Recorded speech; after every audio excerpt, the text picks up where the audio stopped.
I'm super sick. My desk is looking really nice though, because we're in moving crunch time, which means clean, clean, clean, clean, clean, clean, clean, clean, clean. And we spent literally the entirety of this weekend cleaning the entire house, like scrubbing baseboards and all that kind of stuff. And then I think it just beat the shit out of my immune system, because immediately the next day was just down for the count. But I wanted to make a quick video, even though my voice sounds awful, because I've been painting a lot in my sketchbooks and loving it. Absolutely loving it. I haven't had a lot of time to paint because of moving and just like so many things going on, trying to hang out with all these people that I love before I leave, and cleaning and downsizing, and well, I've talked about it before. Well, and I've been painting a lot of my sketchbooks and loving it so much because, for a couple reasons. So what I want to, I'll throw my sketchbook across the room. What I want to talk about is the benefits of painting in sketchbooks. I know you don't really think about painting in sketchbooks. Well, I don't personally. I always think about sketchbooks as something to draw in and doodle in. I always drew in plenty. I had so many sketchbooks growing up. Just I've got like stacks and stacks of them from my childhood. Painting in sketchbooks is something I've only done in like the last 2 years. And it's been so dope. It's been so awesome.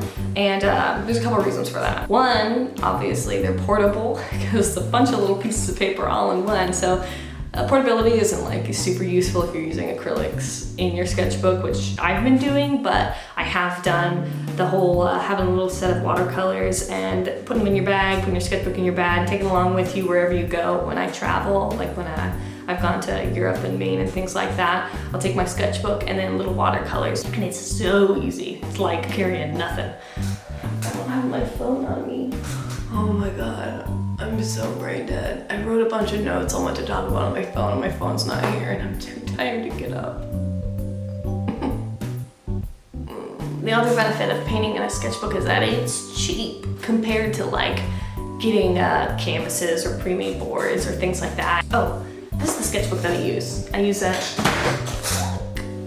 Oh, see, it's just throwing them everywhere. I used a Canson XL mixed media sketchbook. Sounds badass, doesn't it? Because it's mixed media, you can use acrylics and watercolor. It does a little bit of warping, you can see. A little bit of warping, but it's not bad at all, and it's fairly cheap. I think it's like I want to say it's like $6, and you get just bunches of paper, and it's way cheaper than getting canvases and things like that. So if you're on a budget, sketchbooks can be the way to go if you're like wanting something to paint on, because finding things to paint on aren't always inexpensive.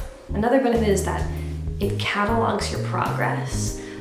Sometimes it's hard to feel like you're improving in your art when you're doing one thing, and sometimes you'll toss things that you didn't like. You're like, that's a bad painting, toss, I'll paint over it, whatever. But in sketchbooks, it's really easy to just paint and then be like, oh, I don't like where that's going, I'm gonna go to the next page and paint, and then you do that and you do that and you do that, and by the end of your sketchbook, you kind of have a little timeline of what you've painted, and you can see improvement from there. Like, what do I got? I got, this is an early painting in the sketchbook. I actually have a video of that guy. Oh, and this is a later painting in this same sketchbook, and I love this one. This one's awesome. Don't love that first one, but it's nice to scroll through and see from point A to point B how I've improved. But my absolute very favoriteest thing about painting in my sketchbook is that it's low pressure. Painting in sketchbooks sets me free from the perfectionism that sometimes I get into. I can go and start painting and it can look like crap, but I'm just like, a sketchbook page, whatever, it doesn't matter. I can keep working on it, or I don't have to.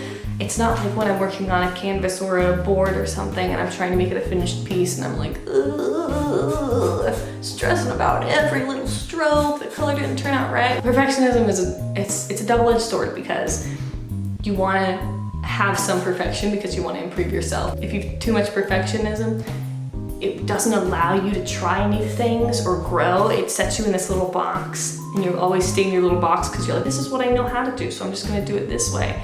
And you don't set yourself up to be able to fail, and you have to fail a couple times to be able to get better.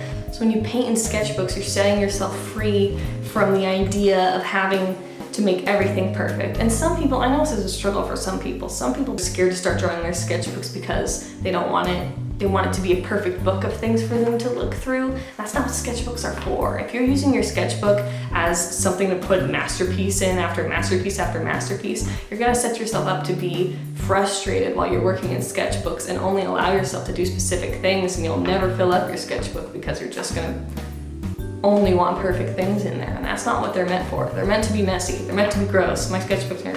Let me show you some stuff. Look at this. I did a cloud and then I did a bunch of calculations for moving vans on it.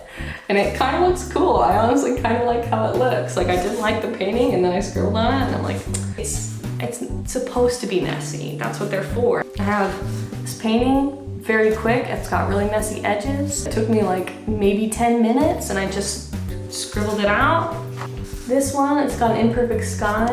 You gonna focus for me? These are ones I've been doing recently. I did this, which I think is really fun. I really like the glowy effect it has. But again, they're all very imperfect and I allowed myself to do that. If I had made myself be perfect for every single one of these paintings wouldn't have happened. I would have gotten frustrated halfway through. I wouldn't have been able to go on to the next one because I would have been stuck on this first one I'm trying to make perfect. It gives you that freedom to make mistakes, get messy. In the words of Miss Frizzle. Miss Frizzle? The magic school does? You know who Miss Frizzle is. Oh, Lordy. I deeply apologize for my voice. This video. Not feeling too hot today. If you like this video, I have more on my channel. You can check them out. I got tutorials, I got crap, whatever kind of crap you want, it's there. I have a website, MackeyArt.com. You can follow me on Instagram and see all my little updates about all my painting things. I post a lot there, and that's it. It's nasty. Ooh, I feel nasty.